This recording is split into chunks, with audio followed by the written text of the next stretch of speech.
Hi, and welcome to Network AF. This week, I'm talking to Bill Marantz at Linode. We're talking about how he got into technology. We're talking about open source, Netbox, systems of truth and record, and how that ties to automation.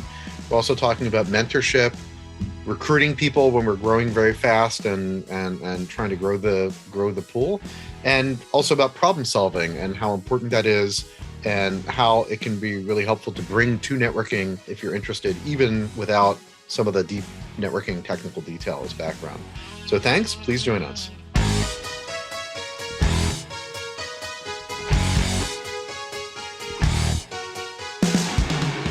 Hi, and welcome to Network AF. This week, I'm with my friend Bill Marantz at Linode. We'll be talking about networking, open source software, decision-making, community, and let's get to it. Bill, could you give us a quick introduction? Yes, I'm Bill Marantz. I'm the Director of Network Strategy and Interconnection at Linode. That's quite an interesting mouthful of a title, but I wear a great many hats doing network engineering, architecture, down to DWDM and cable plans, and then also a lot on the sourcing and strategy and negotiation side, working with data center providers, different colos, working on ordering cross connects, turning up peering transit and other capacity, and I'm also our peering coordinator. Got it. Thank you. I have been a Linode customer for quite some time. I enjoy using it, and it's also cool as to talk with other folks that are doing networking in Philadelphia, as this is my background. So, so, how did you get into tech? How did you get into computers, and how did you find networking? Well, I guess when I started it, that's what we would call it. We called it computers. Hey, that's like I always knew when I grew up, I wanted to be in computers. Mm-hmm. From I got my first computer in fourth grade. Mm-hmm.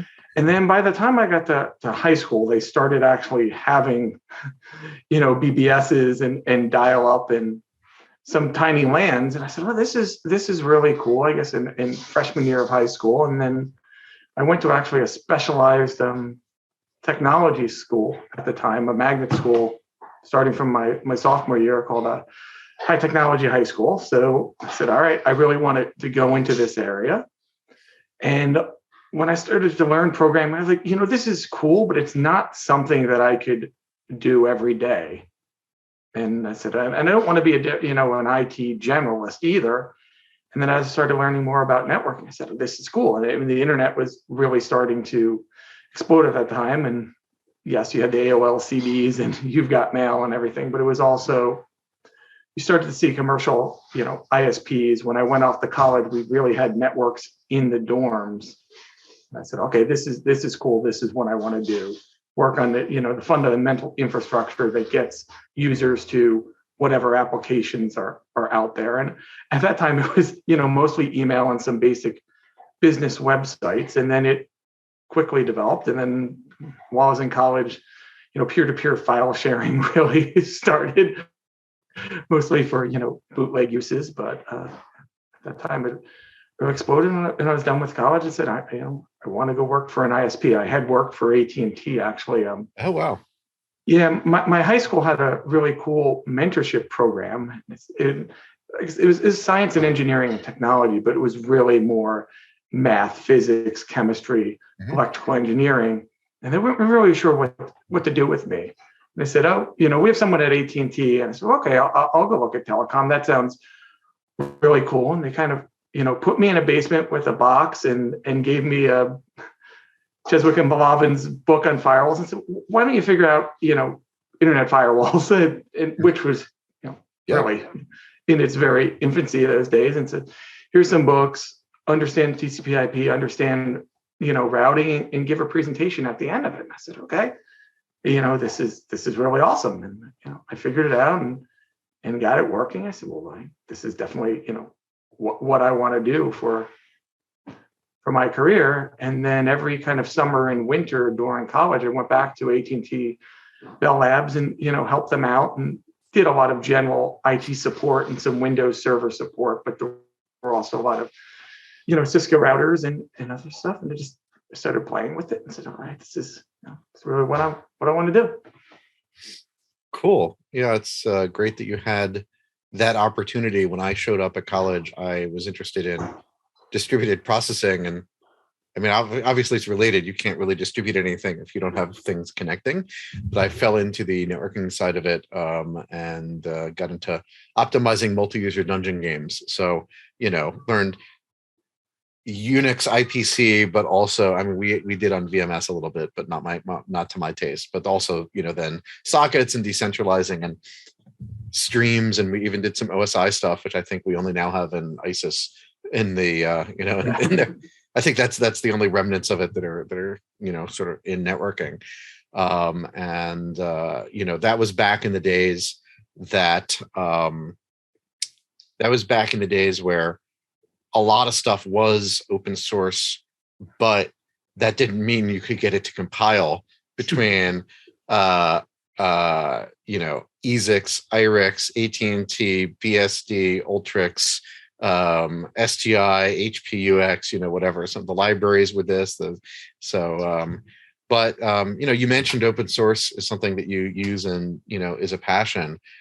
Curious, what your nowadays what your interaction with open source is personally in the job, networking. I mean, it's mostly around Python scripts that can do networking things, manipulate IP addresses and the like, or render given some set of data and a templating language, render that template or diff that template and say, okay, what changes occurred here. Most recently, I've been using NetBox a lot, and I find as everyone's building out and scaling these awesome cloud networks globally, there's often a lack of appreciation that there's still something physical there. And NetBox is great for, okay, I want to trace a cable from point A to point Z. And I have a DWDM network, and I have a cross connect and a carrier hotel that's bringing back N by 10 gig or N by 100 gig circuits. And the NOC needs to be able to troubleshoot that. And how does that all connect? And how does it multiplex up in, okay, I need to swap out an optic, I need to change a cable. Where do I even look? And NetBox was great for that. And then once I have all that information in there, they have an API, so I can then query that API and use their functions and automatically generate network interfaces and say, okay, this is point A, this is point Z, this is the carrier at point A, and this is the dark fiber that it rides to a carrier hotel. So someone can jump on the router and say, oh, okay, what's going on here now?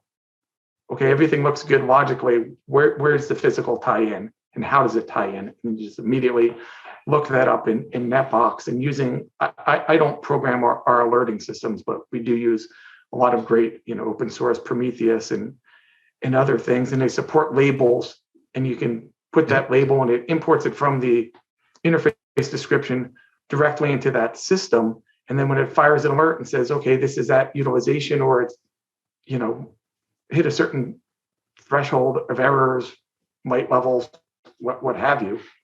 And then there it says, here's your NetBox link. You look on that, you click a little button, and it's going to show you the path from A to Z, potentially across dozens of data centers and dark fiber and cross connects and patch panels. So you can really start troubleshooting. Yeah, it's interesting because when we started Kentic, we built in the ability to be very flexible with that kind of tagging, as you mentioned. Some of the time series and other open source systems have as well. But one of our challenges has been getting people sort of giggle hysterically or sigh or cry or fall under the table when we say, where's your source of truth that we can pull from, rack locations, or what an application is to IP address mappings, or whether it's CMDB, IPAM, stuff like that. And it's been great to see the growth of NetBox, and NS1 on the DNS side has really I think taken on the project and invested heavily and is is focused on that. So it's great to see. It's really hard to automate when you don't know what the parts of the plane are, or in the Kintic sense, when you have no dashboard. It's really hard to make a flight plan and make things go. Is Python and network libraries, templating, is that something used across the group, inside Linode? Yes, it's very widely used. And I mean, everyone we don't necessarily contribute as a network team to open source, but we're using it. Everybody writes changes for templates and or the underlying data. But I mean, it really starts with that single source of truth and the data model, and then you feed that into the templates, and then you get, the simplest thing, even though it's very complicated, is interface descriptions, and then that can feed all of your monitoring and alerting. And as you said, just tie right into Kintic and classify your interfaces as peering, transit, backbone, customer, data center interconnects, or whatever else you have to then capacity manage or cost manage and send up alerts to the right people. Yeah, we definitely see that the older the network is vintage wise, the more likely there is to be at least some part which has, is the dungeon of, if there is an interface description, it's wrong, and most usually there isn't. But less in web companies and more in companies that evolved or evolved since SneakerNet was a thing, where you're just starting to connect stuff together. But that is really what we see as the basic level of, like, if you're just doing that life cycle, keeping things clean, starting what you're describing with Python, that's really 90 something percentile actually for companies. There's all this vendor juju about, oh well, everything is automated and everyone's behind it isn't talking to their computers, and like Scotty in the Star Trek whatever movie that was. But that's the struggle that everyone has right now, I think. So well, there's they want some fear of missing out, and they want to sell their software, and sometimes their software implies a design that may not solve your problems. Again, that's another topic for maybe a panel on automation, but I was surprised how much you actually have to know how the router thinks about itself in the CLI to use some APIs. So it's not like you wave your magic wand and say, I just want to do this to that. And you have a policy affected. And then, a lot of the most advanced intent stuff is for very, I'll just say, constrained solutions and topologies, not for, sort of internet facing the stuff that we actually face. And we get asked to solve that all the time. I'm like, that is a hard problem. A lot of those tools are, I don't want to discount them, because a lot of them are great, but they're really for data center causes and fabrics where you have a very fixed topology. My real background is backbone engineering, and no two routers, fortunately, are alike. So it's more, instead of saying, okay, this is what a router looks like, it's like, no, these are all the different components that could be. There's peering, there's transit, there's backbone links, there's X routing policies, and then you combine them to make a router. Instead of strictly defining a router, you define all the components that go into that device. Yeah, I think we'll see a lot of progress on that, and I think we'll see even just, we've had Rancid forever to do config monitoring, but sort of the inverse, the make it so command, the NCCM, network config, and changing config management, doing that at scale, that's still something that's evolving, which again, we get asked to solve, but we sort of view that as outside the purview, for our focuses right now of observability. So, yeah. But one more thing I'd like is, you do the network configuration, you do the templates, you have the templated interface descriptions, you have what you think the topology is. And I've always wanted to write something, I've never had the time, to reverse engineer that with LLDP and say, well, this is what I describe and I think actually exists, because LLDP is really good at telling you what's actually there. Let's talk offline about that. We actually have a script that we've done. In fact, I didn't tell you about that commercially, but it's like, when you have, as you said, Python APIs, sometimes you can put stuff together. And so when we see people asking for features that aren't exactly there, but you can use this platform, you can use Netbox to grab some of that.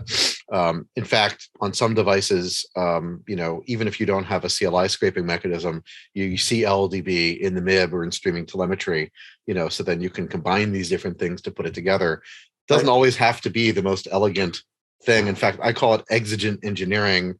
Everyone else calls it Avi Perl code, but it's like, let's just demonstrate, let's build a running specification this can be done, and then have the smart people that actually write software, professionally, look at how to do that, better. So we can talk about that use case. Cool. So I am jealous. I had a wizard who had a lot of Bell Labs experience who got me into Unix when I was in my teens. But I did not get to work at the Mecca Bell Labs. My uncle shut me off from the ARPANET after about 30 minutes of me poking around, actually pre-Unix even, like PDP days. So that was a mentorship program that you were on, as part of the high school, was it?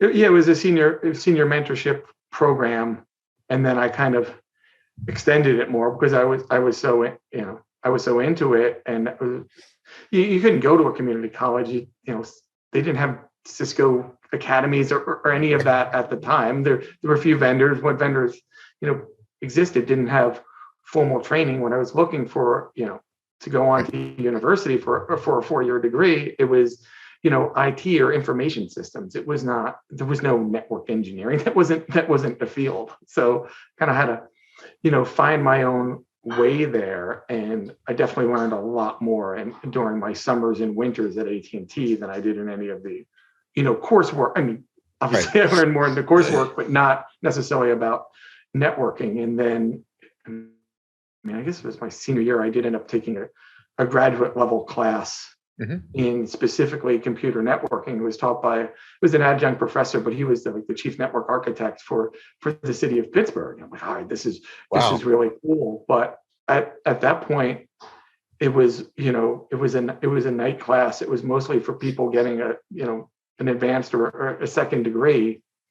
And it was, unfortunately, it was a very good class. It just wasn't, I had already achieved most of those skills by that point. So I was like, I wasn't learning all that much, but it was good to validate what I had kind of learned in different pieces on my own from somebody who had really been doing this for years, and said, oh, okay.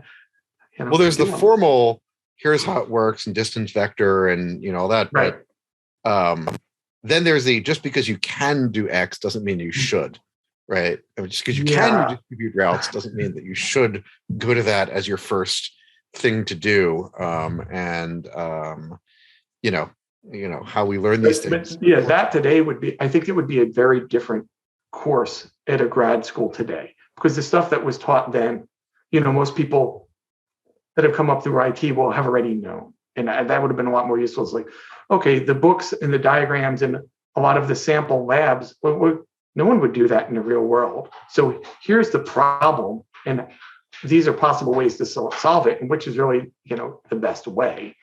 And the best way is not always the same for every company. And they may have different technical parameters. They have different business parameters. They have made totally different cost structures and financing structures, or, a much more established company versus, okay, I need to get this up fast and quick and just do a proof of concept and say, hey, we can do this and prove it to someone that then invest in the startup so we can really scale it and, And it's really amazing, even the non-technical side.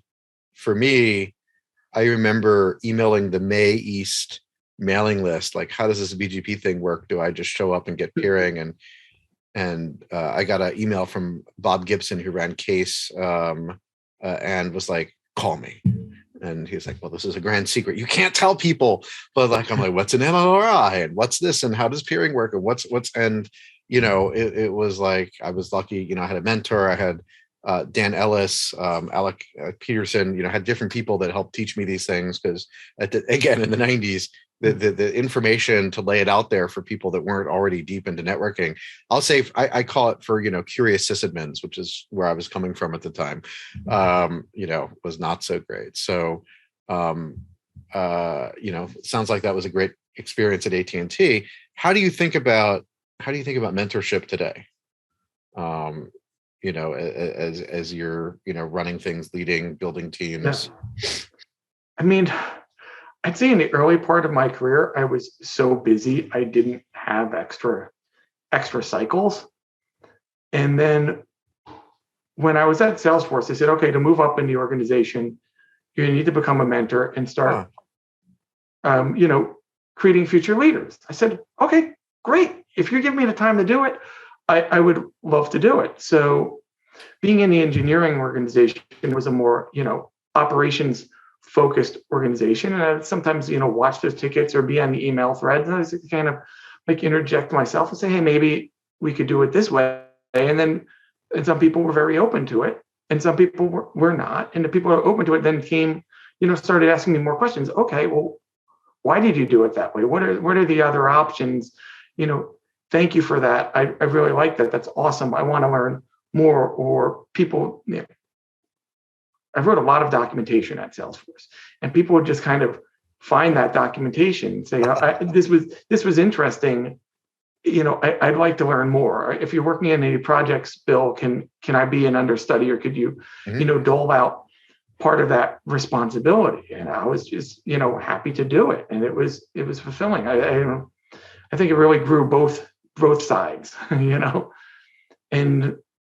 learn a lot more, and you can really have a crisper delivery of things if you have to teach it to somebody else. Well, people teaching is harder than doing. It's like you do it all the time. You forget. But now, how am I going to explain all those steps and why I do that, and how do I make that simple to someone else who may not have the years of experience or the technical background, or even know some of the underlying technologies? So how can you really simplify that and draw diagrams or simple words and get people moving? And I find most people, appreciate that and want to learn. And, I developed some really great long-term, friendships with my mentees that I, still keep in touch with. And they occasionally ask me technical questions. I mean, we mostly talk about personal stuff now, but, technical question comes up here or there. And, I give my input and say, hey, I looked at it this way. I said, I didn't. That's great. I like,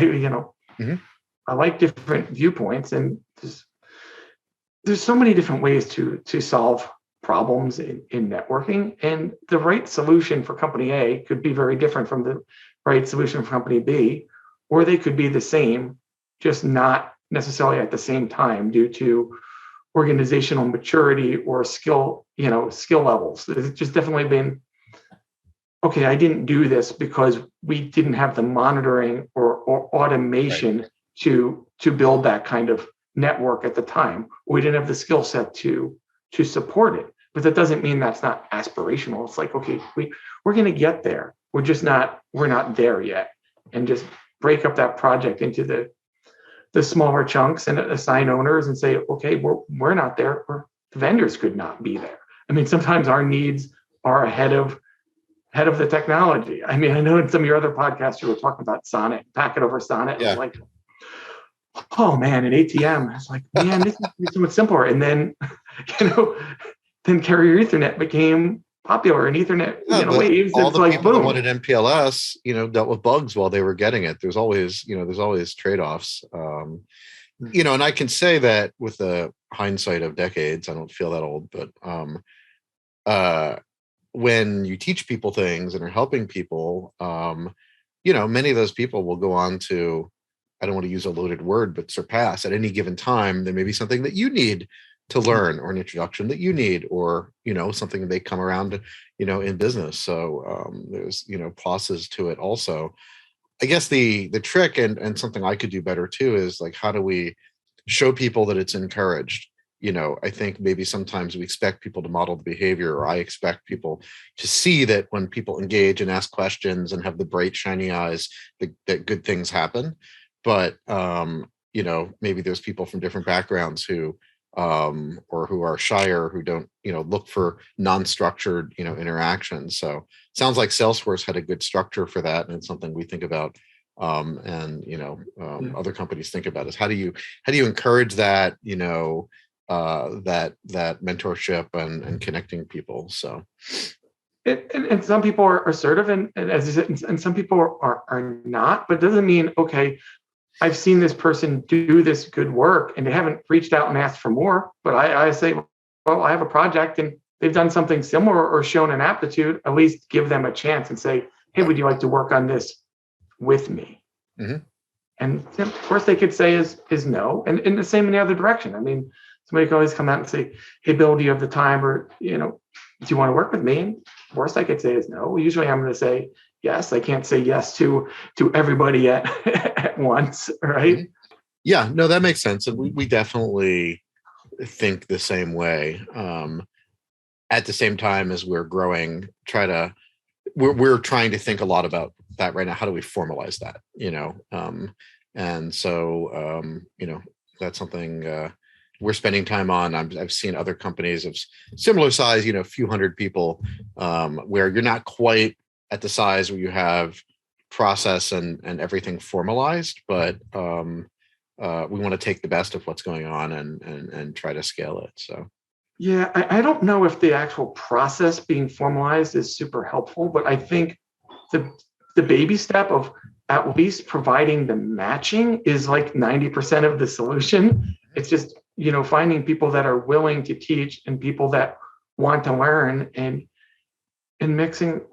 putting them together. And maybe their styles don't work, and maybe they need to move on to a different pairing. But well, as you mentioned, at Salesforce, also having the time to do it, right? The acknowledgement that it does take time, but then, good things happen at the end, or maybe people decide that isn't for them and they find another path. So, well, time and patience, because there's always the quick way is to give somebody the answer, but they're not going to learn all that much. It's like, okay, well, how would you do this?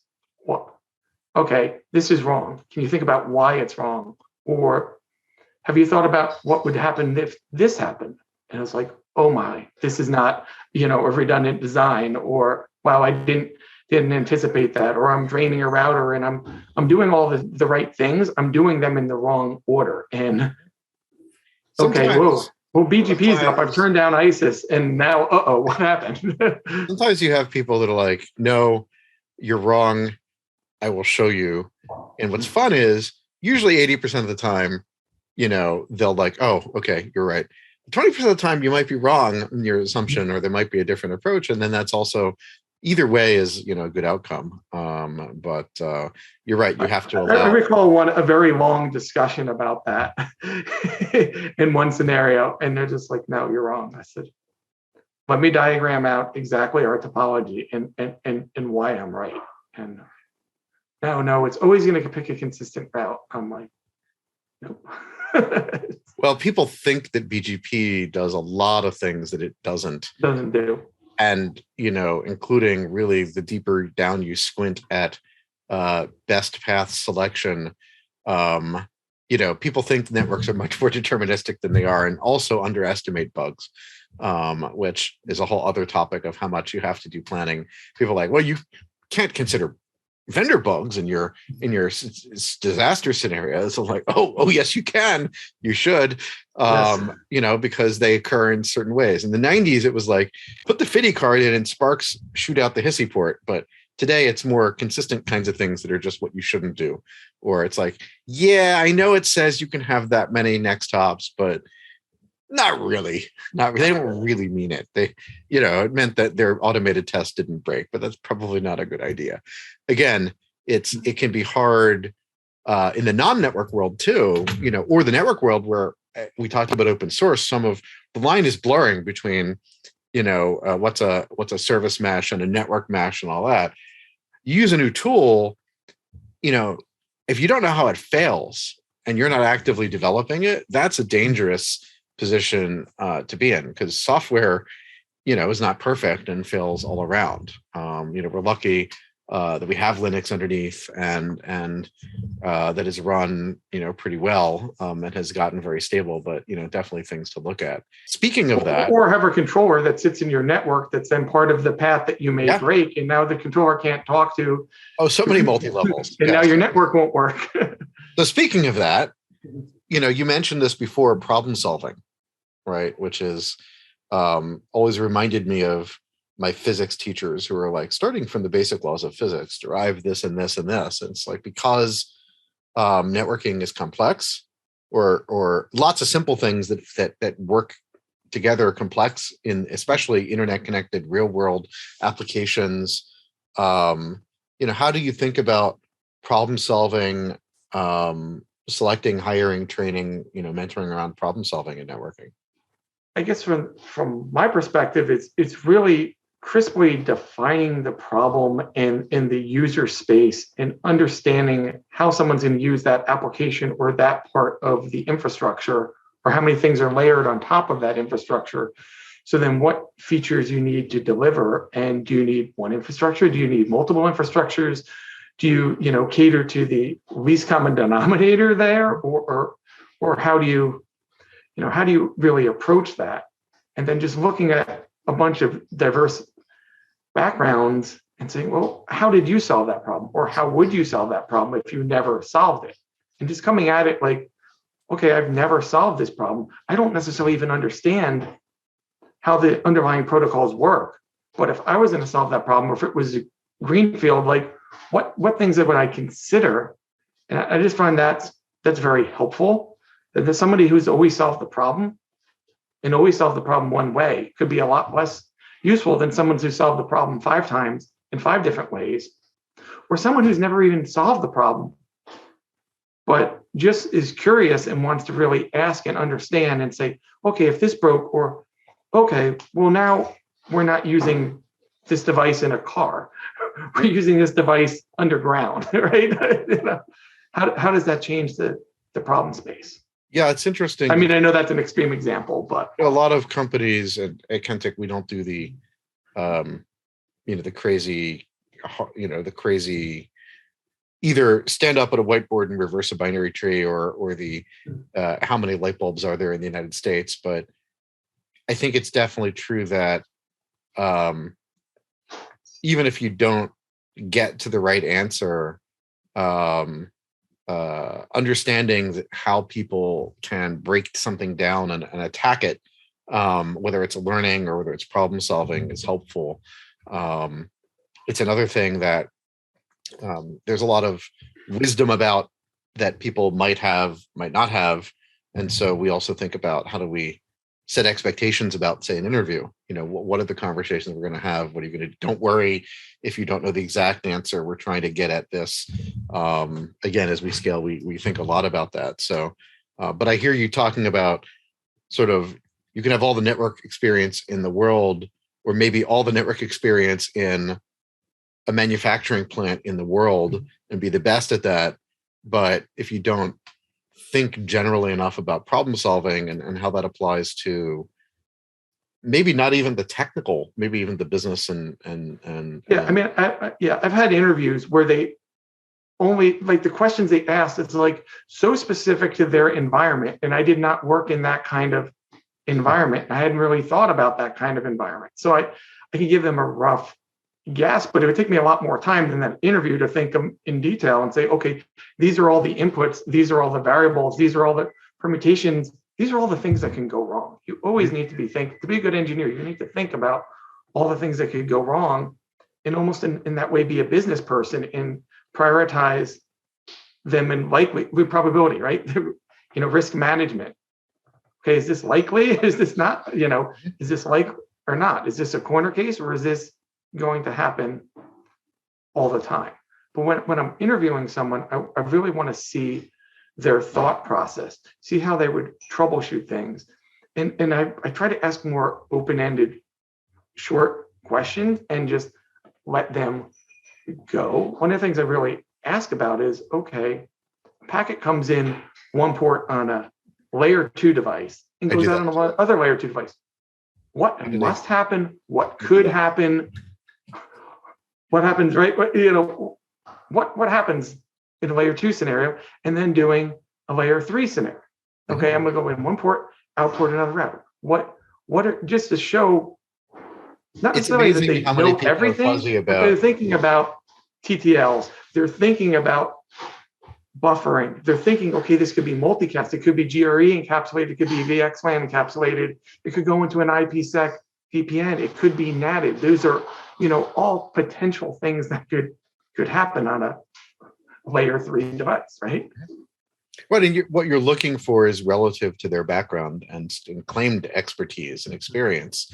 Right. You can always give hints, but it's not going to occur to a developer who hasn't looked at it that switches do MAC learning and versus they might have seen ARP from layer 3. But if someone's saying they've been running large data centers, then they should know that, or draw the internet, which again, for let's say someone's a peering coordinator but not a hands-on into they still should have some idea at some level, and also gives you a good idea about, do people come at it from the application side, the infrastructure side, et cetera.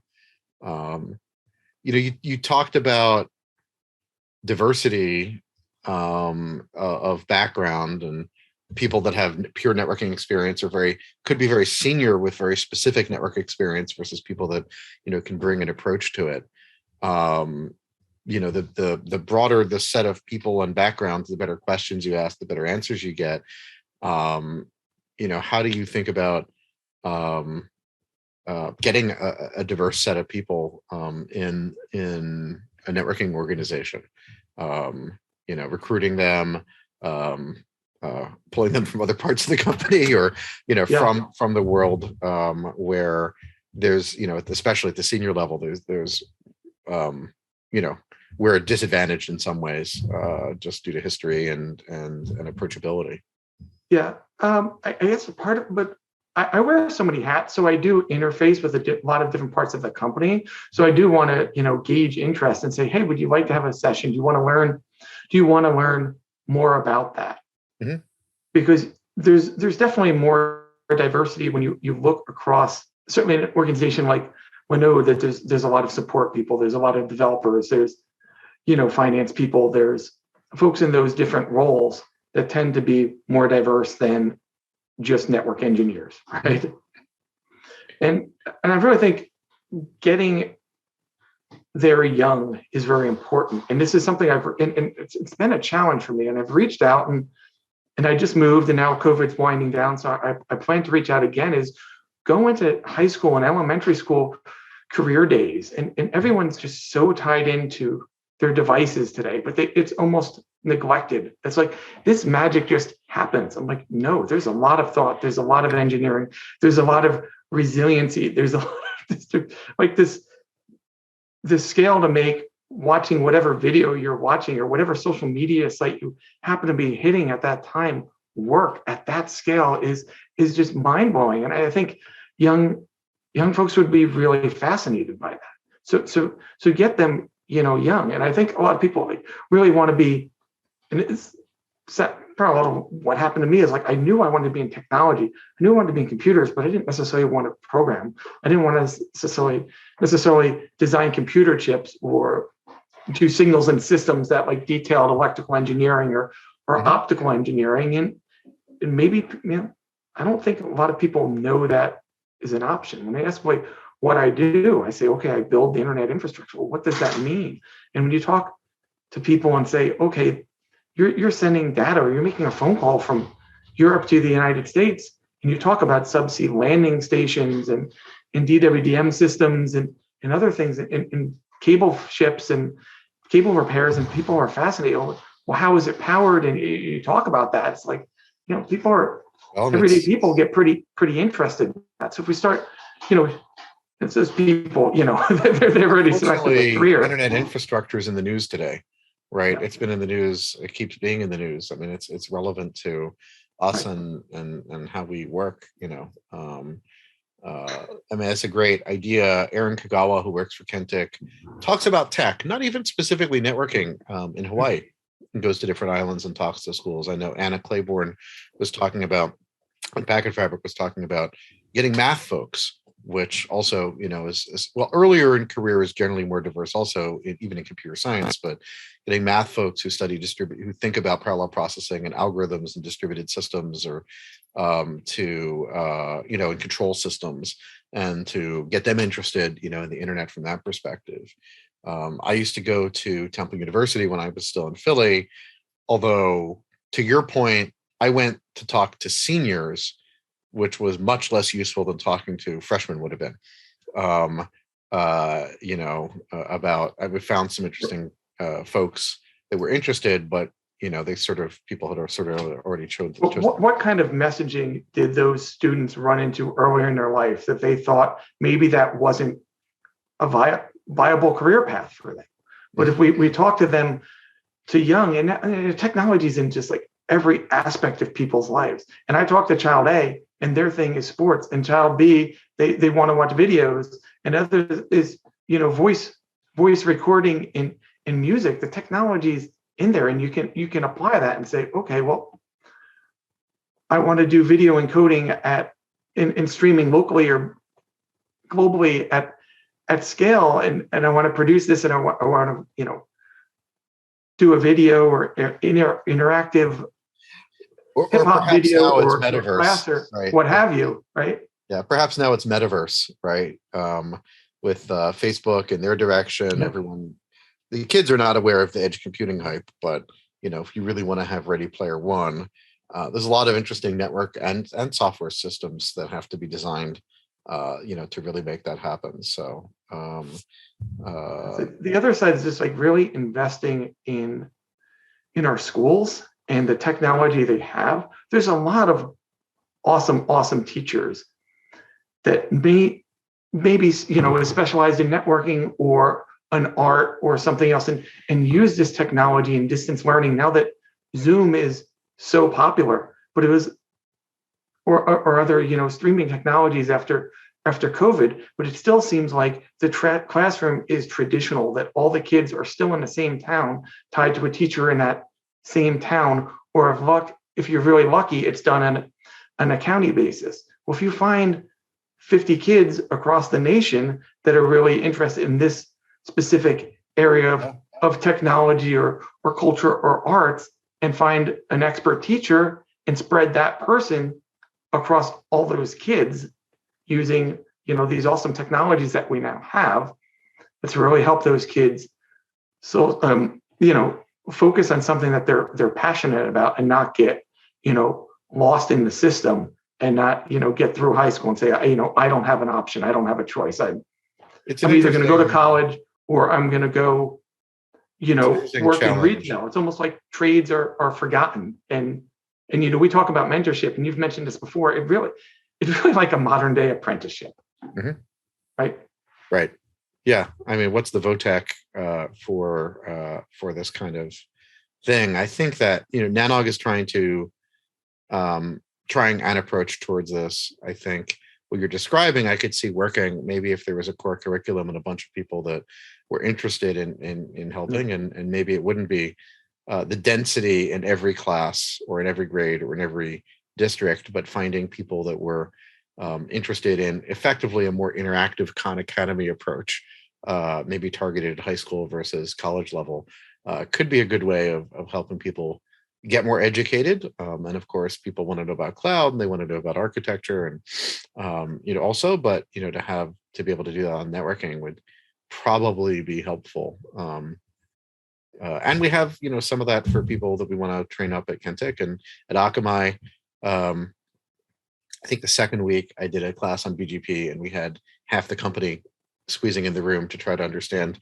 They'd already achieved massive success, but actually peering and how negotiating and policies and all that, was sort of vague, because it came from computer science and a practical background, not from a networking side. So I've seen Links really step into that space too.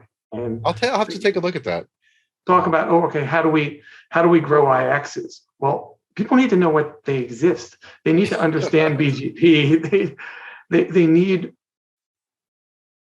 to understand that it used to be a very cost savings, and it still is, but there's just a lot more parts of diversity and capacity and being able to handle bursts. And traffic is all over the place with geopolitical events. And now so much of sporting events and other things are just live and in real time, and this network goes from 0 to 900 in seconds and then back down again. Peering always had elements of cost, performance, control, and diversity, right? Having diverse paths gives you control. And definitely in the 90s, it was more about cost at $2,000 a megabit. And right. Now transit can be cheaper. In fact, for many of our customers, transit is cheaper, but the reason they don't do it is because then they're dependent. Now there's trade-offs. If you announce your paths to 300 networks, there's 300 people that could do something bad with your routes. But especially for content heavy folks, having more paths means you actually have tools to fix things. So for content, you can't move to a CDN or multiple CDNs. For the most part, not everywhere, but outside of South Africa and other places, the cost is not the primary factor there now. And path, as you said, path diversity is a major driver. There's really no downside to path diversity today, and routers can hold the paths. I mean, there used to be a downside, right? But we're not. The routers are not blowing up on RAM these days. Yeah, no, it's working overall pretty well. So, that it works, and that we just talk about getting into the peering community and mail this, and just like, oh well, I just sent an email to someone, and 10 minutes or 10 days later they responded, and we just set up a BGP session, and now we're exchanging more traffic over that link on a shared IX than backbones exchanged in the late 90s, right? Right. No, I know, it's pretty crazy. I remember a gentleman came up to me at a Nanog in 99, I guess, when I was at AboveNet, and he was like, "You don't know me, but I'm Aaron Queck, and I'm behind, I'm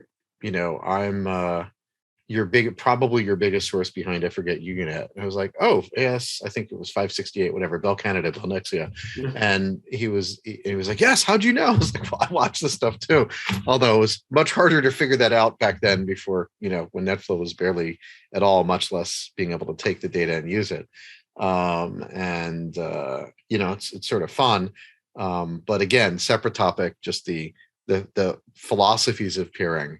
Again, the background, a lot of it is about economics and politics and not just the technology. So it is a beautiful thing when you can find people that are compatible, and all of a sudden the customers get happier. That's ultimately the best outcome.